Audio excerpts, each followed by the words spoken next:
Let's conclude our look now at the built-in modeled synths within Ableton Live 7. We'll start out again with the file instrument demo. And if you have access to the project files, go ahead and open that one up. Then come over to the left and open up your device browser. You can double click on it to reset it and then open up instrument. And we're going to come down, as I said, now look at the tension device. Okay, I'm dropping it on the track. And now we see the tension down below. The tension device is designed to recreate string sounds. Now if we look under the exciter, that's what makes the string start vibrating. We have several options. What if bow? What if it were hit by a hammer type device? What if that hammer were allowed to bounce on the device? Or plectrum, which simply means some type of pick. So once we choose this device, we still have many settings up here that alternate with that. So when we choose a bow, we have the force of pressure down from the bow, the amount of friction, or you might think of rosin, how quickly is it moving, and what's its position in relationship to the tail end or the head of the strings. So you can move around. In the center we have some factors for the string itself. We have some other settings we can invoke, like a damper, a termination, the end of the string. Then we have a pickup position, and also what type of body or the instrument's build itself. We turn that on, we see we have piano, guitar, violin, and a generic. So this is saying, what if this string, imaginary string, were vibrating attached to a piano or attached to a guitar, violin, etc. And then a damper is, what is there that might be restricting that string from vibrating longer. Then we have some filter and global settings, which are somewhat like a basic synthesizer. If we look at the presets on these, we see there's a variety of instruments: acoustic and electric bass, acoustic and electric guitars, bowed sounds, clavichords and clavinets, ethnic type instruments, harps, pianos, synths even, so we get some weird versions.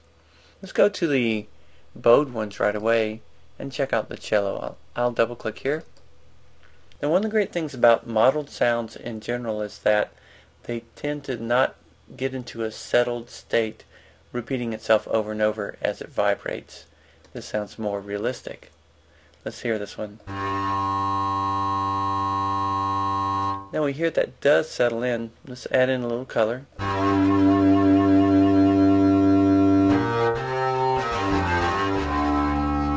Now that is very metallic and not very realistic for a cello, but it does have a cello-like color.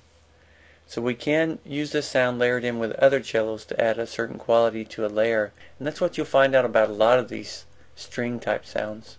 Guitars are usually much easier to model than something that's bowed. Let's listen to the flamenco guitar by double clicking.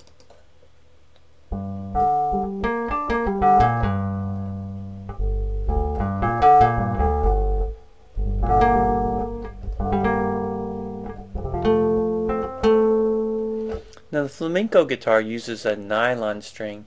Let's come back in and look at this. So what type of material is this string made out of? What's it being plucked with? Fingers, plectrums, bowed, hammer bouncing, hammer. The hammer bouncing can be quite fun, by the way, to experiment with. So you can get in here, experiment with these different parameters and check out what you want, but a good starting place is some of their own presets. Let's come down to special effects and let's see ambient drops. And we can pretty much know that'll be a bouncing kind of thing. I'll double click. After it loads in, we'll take a look. Hammer, bouncing, and I'm holding down key. And what it does is whatever bounces off the string comes back and forth, it bounces more quickly, like a ball bouncing on the ground would bounce faster and faster as it got lower and lower.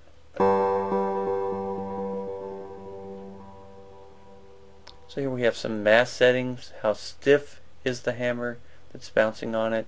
If we make it heavier,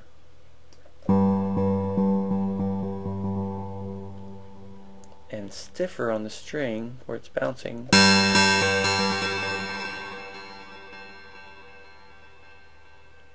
and it's being a little bit clouded by an echo device, but you can hear that really affects the harmonic content.